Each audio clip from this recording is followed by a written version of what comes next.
Hello everyone, good morning. कैसे हो आप सभी लोग? आई होप आप सभी लोग अच्छे होंगे। मैं भी अच्छी हूँ। और यहाँ पे तैयारी हो रही है चाय बनाने की। तो लगभग बस चाय डन हो गई है और हस्बैंड जा चुके थे ऑफिस। तो बेटा और मैं दो लोग थे, तो बस दोनों की चाय बनाई है। आजकल पता नहीं क्या हुआ, मेरे बेटे को जो है चाय का शौक़ चढ़ा है, तो वो चाय, रस या बिस्किट इसके साथ ले लेता है। तो यहाँ पर ले लिया है 4 चम्मच बेसन और आज बनेगी कढ़ी पकौड़ा। तो कढ़ी पकौड़ा के लगभग 4-5 चम्मच मैंने बेसन लिया है। उसमें थोड़ा सा डालेंगे हल्दी, मिर्च और इसको ना अच्छे से फेंटना है, बहुत अच्छे से। आप चाहें तो इसको विस्कर से भी फेंट सकते हैं, लेकिन उससे ना थोड़ा सा ज़्यादा हार्ड लगता है। तो मैं ना यहाँ पे हाथ से ही फेंट ले रही हूँ। और इसको तब तक फेंटना है जब तक कि मतलब बेटर जो है बिल्कुल फ्लफ़ी और लाइट सा नहीं हो जाता। तो जब लाइट हो जाएगा बिल्कुल बैटर ना, तो आपको खुद ही लगने लगेगा। और एक ट्रिक भी मैं बताऊंगी कि इसको ना फेंटने के बाद कैसे पता चलेगा कि ये पकोड़े के लिए तैयार है कि नहीं है। आप चाहें ना तो इसमें ना कोई सब्जी है या प्याज के पकोड़े जो बनते हैं ना, बहुत से लोग बनाते हैं, बट हम लोग के साइड ना ये सिंपल सी ही पकौड़ा कढ़ी खाई जाती है। तो इसमें ना मैंने इस तरीके से ये डाला है एक डुबकी। तो ये ना ऊपर आ जाएगी, देखिए है आ गई। तो बस समझ लीजिए कि ये बेसन जो है अच्छे से फिट चुका है और इसमें कोई सोडा वोडा नहीं पड़ेगा, कोई ज़रूरत नहीं है डालने की। ऐसे ही बहुत अच्छा लगता है। और बेसन फिटने के बाद मैंने इसमें डाल दिया है नमक। नमक हमेशा लास्ट में डालेंगे, अदरवाइज़ बेसन जो है अच्छे से नहीं फिटेगा। और फिर इसके बाद कढ़ाई चढ़ाकर मैंने बना लिए हैं इस कढ़ी के लिए पकौड़े। तो बस मीडियम साइज़ ही बनाए हैं, आप चाहें तो छोटे बड़े कैसे भी बना सकते हैं। आज थोड़ी सी ना अलग टाइप की कढ़ी मैं बनाऊँगी। और मैंने ना ये फ़र्स्ट टाइम ही बनाई है इस तरीके की कढ़ी। वैसे सिंपल ही बनती थी, बट मैंने थोड़ा सा ना ट्विस्ट दिया है कढ़ी बनाने में।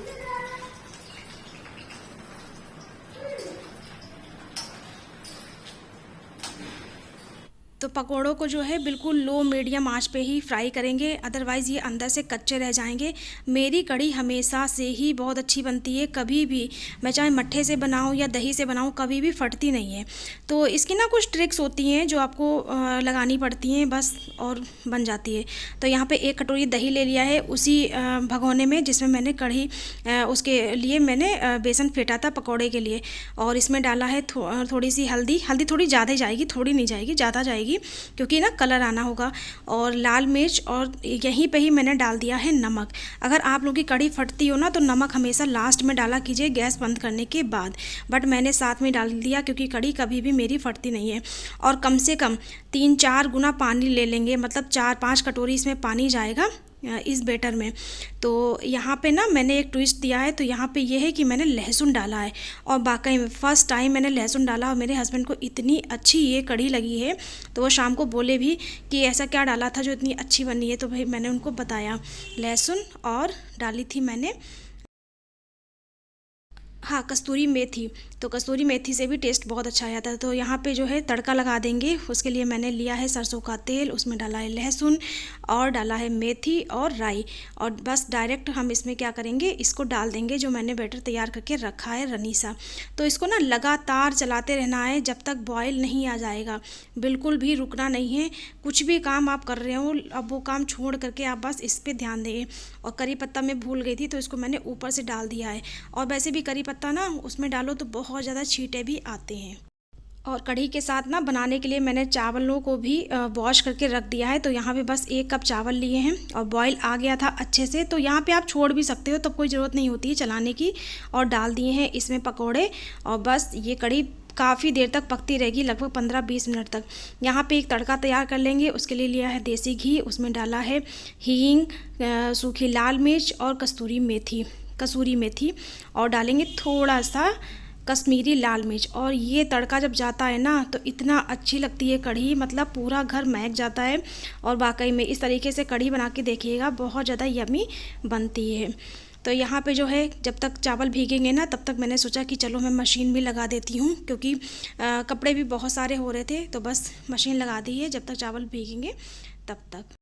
और मुझे बेटे के लिए ना दलिया भी बनानी होती है, तो दलिया भी मैंने चढ़ा दी है। यहाँ पे धीरे धीरे सीखेगी, तब तक मैं छत पे जा कर के कपड़े भी डाल दूँगी। और जो चादर वगैरह पड़ी है ना, बेटा खेल रहा था और पड़ोस के भी 1-2 बच्चे आ जाते हैं ना, तो फिर मैंने सोचा कि चलो ठीक है, इसको भी उठा के रख देती हूँ। क्योंकि ना दिन भर कुछ ना कुछ काम पड़ते रहते हैं जब तक घर में बच्चे होते हैं। अब बस इन लोग के स्कूल जब खुल जाएंगे ना, तो फिर काम जैसे लगता है बिल्कुल फिनिश हो जाएगा, ख़त्म हो जाएगा। तो यही सब चलता रहता है पूरा टाइम। और यहाँ पे ना कढ़ी बन गई थी, तो फिर मैंने सोचा कि चलो युवराज को भी खिला देती हूँ। तो युवराज ना देखिएगा खाने में कितना नाटक करता है मेरा बेटा। सच में इतने बच्चे ना नालायक होते हैं, आसानी से कुछ नहीं खा सकते। तो इसको ना रोटी खाने में इतनी आफत आती है, बहुत। देखना मैं कितना इसको मतलब पोट रही हूँ, मना रही हूँ कि बेटा आ जाओ आ जाओ, इतना प्यार से बोलना पड़ता है, तब जाके ये बच्चा मेरा खाता है। और मेरा ही नहीं, मुझे लगता है सारी माँओं की यही कंप्लेन होगी कि उनके बच्चे सब ऐसे ही करते हैं। बहुत मुश्किल से मैंने उसको थोड़ा बहुत जो भी है बताया, समझाया, उसके बाद जो है वो खाने के लिए तैयार हुआ है। तब एक रोटी बहुत मुश्किल से उसने खाई है। तो यही रहता है बच्चों के साथ। पता नहीं स्कूल में ये कैसे पराठा सब्जी रोटी खाते होंगे, भगवान ही मालिक है इन लोगों का। अभी ना मैं बना के आई हूँ कढ़ी और रोटी। राइस रह गए बनने को, तो राइस जो है अभी मैं रुक के बनाऊंगी थोड़ा सा। युवराज को एक रोटी खिला दी, क्योंकि ना अगर टाइम से खाना बन जाता है ना, तो युवराज के पेट में चला जाता है, तो मुझे ज़्यादा सुकून मिल जाता है। क्योंकि हर माँ का यही रहता है कि बच्चा खाना खा ले उसका ना, तो ऐसा लगता है कि हाँ ठीक है, खाना बनने का जो वो होता है ना, वो पूरा हो गया है। तो यही अभी वॉशिंग मशीन में कपड़े लगा दिए, तो वो कपड़े होंगे और देन मैं बनाऊंगी थोड़ी देर में राइस। तो आज ना राइस बनाने की ट्रिक आपको दिखाऊंगी कि अच्छे राइस खिले खिले कैसे बनाए जाते हैं। तो 1 कप राइस मैंने जो है भिगो दिए। पहले पता क्या होता था जब मैं शादी करके आई थी ना, तो मुझे ना बहुत सारी चीज़ें यहाँ बनाई मतलब बनती तो थी, बट मैं नहीं बनाती थी, मतलब बनाने नहीं देता था कोई। क्योंकि शायद मेरे हाथ की चीज़ अच्छी नहीं लगती होगी, या भाई जो भी हो मुझे नहीं पता है। तो कढ़ी ना मैंने मतलब मेरी शादी के 6.5 साल हो चुके, मैंने पूरे 6 साल तक कढ़ी नहीं बनाई थी यहाँ पे ससुराल में अपनी। आवाज़ आ रही है। तो ना कढ़ी नहीं बनाई थी मैंने, चाउमीन नहीं बनाई दी जाती थी मुझे, बनानी नहीं दी जाती थी मुझे, और अचार वगैरह नहीं रखने दिया जाता था। हालांकि मुझे सारी चीज़ें आती थी, क्योंकि मेरी मम्मी ने मुझे सब कुछ सिखाया था, क्योंकि मैं अपने घर की बड़ी बेटी थी। और तो बड़े होने के नाते मम्मी थोड़ा सा ना बीमार भी रहती थी, और हम लोग गांव से बिलोंग करते हैं, तो मतलब जाहिर सी बात थी वहाँ काम ज़्यादा होता है। तो मैं सारी चीज़ें मुझे पहले से ही आती थी, मतलब अपने घर से मैं सब कुछ सीख के ही आई थी। हाँ कुछ चीज़ें होती, हाँ डोसा भी मैंने नहीं बनाया था ससुराल में यहाँ पे। तो बहुत सारी चीज़ें थी, मुझे याद भी नहीं आ रहा कि हलवा रवे का जो इतना ईजी होता है ना, वो नहीं बनाने दिया जाता था। केवल दाल चावल सब्जी रोटी तुम बना सकती हो, तो मैं केवल यही बनाती थी यहाँ पे। और शाम में जो था मेड लगी थी, तो वो कैसी भी सब्जी बनाती सबको पसंद आती थी। अगर मैं कोई सब्जी बना देती ना, तो किसी को पसंद नहीं आती थी ससुराल में, ये होता था। लेकिन अब जो है ना, मैं सारी चीज़ें बनाने लगी हूँ, क्योंकि अब जो लोग हैं ना वो मेरे साथ नहीं रहते, तो कोई मतलब ही नहीं है कि मैं कोई चीज़ ना बनाऊँ, है ना। तो अब मैंने ना कढ़ी कई बार बनाई है, तो अच्छी बनती है, आती थी मुझे। कोई भी चीज़ बनाने में कोई बहुत ज़्यादा टेक्निक थोड़ी नहीं यूज करनी पड़ती है ना। हर लड़की को सब कुछ बनाना आता है, लेकिन ससुराल में ऐसे दिखाया जाता है कि जैसे उस लड़की को कुछ भी नहीं आता है। वो बिल्कुल एकदम जैसे क्या होता है कि लड़कियां जैसे अपनी मर्जी से वो कुछ नहीं बना सकती हैं, है ना। अच्छी चीज़ अगर घर में दाल चावल रोटी सब्जी बनती है तो वही बनाएंगी, उसके अलावा नहीं बनाएंगी। लेकिन बैठना है, आप आराम भी नहीं कर सकते उस टाइम पे, आपको रुकना है, बैठना है, वहाँ पे सारे काम कराने, बस आपको बनाना नहीं है। तो ये सारी चीज़ें मेरे साथ हुई हैं। और मेरे साथ क्या, हमें लगता मतलब मुझे तो लगता है सारी लड़कियों के साथ ये सब होता होगा, जिनकी ससुराल इस टाइप की होती होगी। तो होते हैं कई सारी चीज़ें जो हम मतलब ऑन कैमरा नहीं बता सकते या नहीं बताते। आज ना कढ़ी बनाई थी, तो मेरा उस टाइम पे ना, जब भी मैं कढ़ी बनाती हूँ या चाउमीन बनाती हूँ, कोई भी चीज़ बनाती हूँ जो मैंने नहीं बनाई थी ससुराल में, तो फिर मुझे ये किस्सा याद आ गया। तो मैंने सोचा कि चलो ठीक है, आप लोग के साथ शेयर करूंगी कि मतलब जो लाइफ दिखती है ना आपको ऑन कैमरा, वो रियल नहीं होती है। मतलब वो होती तो रियल है, बट उसके पीछे क्या स्ट्रगल होते हैं हर कोई नहीं ऑन कैमरा बताना चाहता है। वही मेरा भी है। तो आज मुझे ऐसे थोड़ा याद आ गया, तो बस मैंने बता दिया। अदरवाइज मैं कभी ना जिक्र भी नहीं करती हूँ, जो चीज़ें बीत गई ना, जो पिछला जो हो गया सो हो गया, अपना आने वाला कल क्यों खराब करें हम आज के चक्कर से, हम क्यों रोते रहे उसके लिए। क्योंकि जो लोग खराब करते हैं ना हम लोग की लाइफ, वो कभी नहीं रोते, वो तो बहुत खुश होते हैं, बहुत उन्हें मजा आती है उस टाइम पे भी जब आपको वो परेशान करते हैं, और उस टाइम पे भी जब वो आपसे दूर होते हैं और वो खुशी खुशी रहते हैं, कोई दिक्कत नहीं होती है उन्हें। जब वो साथ में रहते ना, दिक्कत तब क्रिएट करते, तब भी वो परेशान नहीं होते, बातें करते रहेंगे, फोन करेंगे, हर चीज करेंगे, बट आपको दिक्कत देंगे। ये चीजें होती हैं। तो मतलब क्या ही बताया जाए, ये सब चीजें हैं। और आज मैंने मन किया तो मैंने थोड़ा सा बस जिक्र कर दिया और कुछ नहीं। बाकी तो मैं सारी चीज़ों मतलब बना ही लेती हूँ अक्सर। और मैंने तो अचार वगैरह भी इस बार रखा, इतना टेस्टी अचार रखा है गाइस, मतलब मैंने रेसिपी उसकी नहीं शेयर कर पाई थी मैं, बट बहुत अच्छा अचार रखा है। तो ये होता है किसी किसी के साथ, भाई मेरे साथ भी हुआ है कुछ चीज़ें। चले गाइस बातें कम करते हैं, और जो है मुझे लगता है कि जो है पानी भर गया है मशीन में, तो मैं जो उसको ना अभी बंद करके एक बार घुमा देती हूँ। उसके बाद राइस बनाऊंगी, उसके ट्रिक्स भी शेयर करूँगी। चलिए बना लेते हैं जीरा राइस। तो उसके लिए मैंने 2 चम्मच लिया है देसी घी, और ये ना मैं घी हमेशा डालती हूँ जीरा, जब भी जीरा राइस बनाने हो या ना बनाने हो उसमें डाल दिए हैं थोड़े से खड़े मसाले जो भी आप पसंद करते हो वो, और जीरा थोड़ा सा ज़्यादा जाता है जीरा राइस में। उसके बाद डाल दिए हैं ये भीगे हुए चावल, कम से कम 1 घंटा पहले मैंने भिगोए थे। और जितने चावल होते हैं ना उसका 2 गुना पानी पड़ता है। 1 कप चावल थे तो 2 कप चावल पानी पड़ेगा, थोड़ा सा जाएगा नमक इसमें, और बस कुकर का ढक्कन लगा के प्रेशर लगा देंगे, और प्रेशर रिलीज़ होने के बाद ही कुकर को खोलेंगे, अदरवाइज़ जो है चावल जो है अच्छे से नहीं पकेंगे। तो बस हो गया, चावल पकने के लिए रख दिए थे। उसके बाद मैं चली गई थी छत पे, मुझे कपड़े भी डालने थे, तो आकर के बस देखूंगी चावल तब तक के पक जाएंगे। तो ये ना मुझे छत पे कपड़े डालने जाने पड़ते हैं। तो यहाँ पे देखिए प्रेशर भी रिलीज़ हो गया है।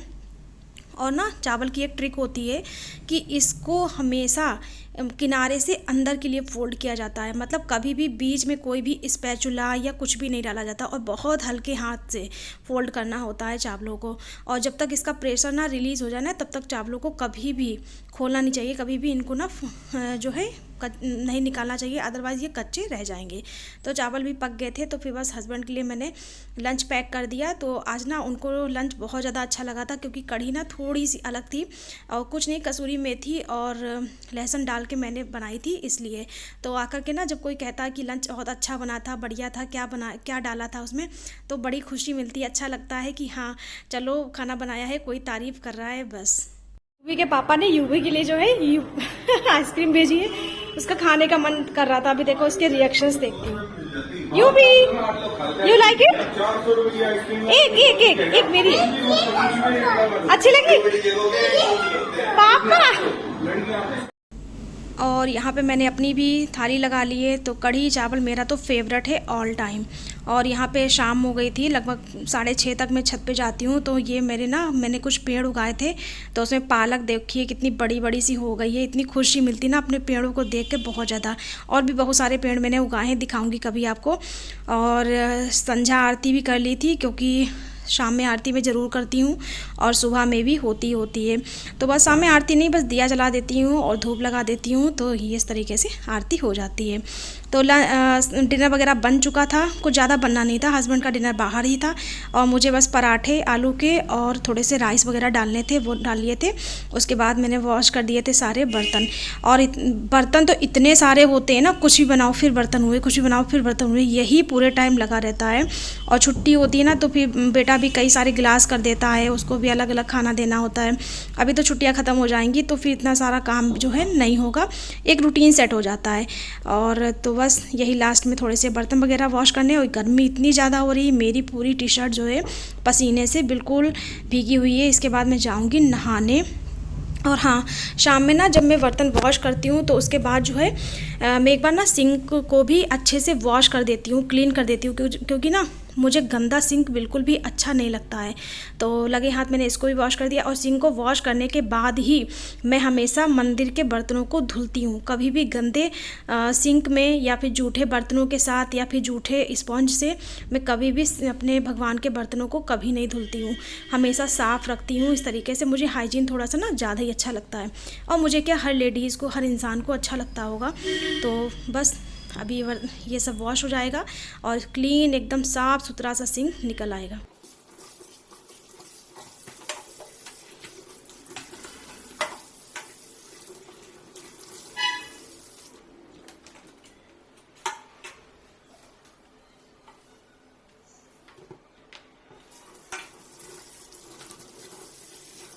इस टाइम गर्मी इतनी ज़्यादा हो रही है, हद से ज़्यादा, कि बस 2-3 बार मन करता है नहा लो। बट यही होता है ना कि कहीं फ़ीवर आ जाए, कहीं कुछ हो जाए, तो फिर यही लगता है कि चलो बहुत ज़्यादा पसीने में डूब गए, तो उसके बाद फिर सोचते हैं कि चलो नहा ही लेते हैं। तो बस नाइट में मेरा नहाना हो जाता है, उससे पहले तो मैं नहीं नहाती हूँ, बस सुबह और शाम में हो जाता है क्योंकि बहुत गर्मी होती है।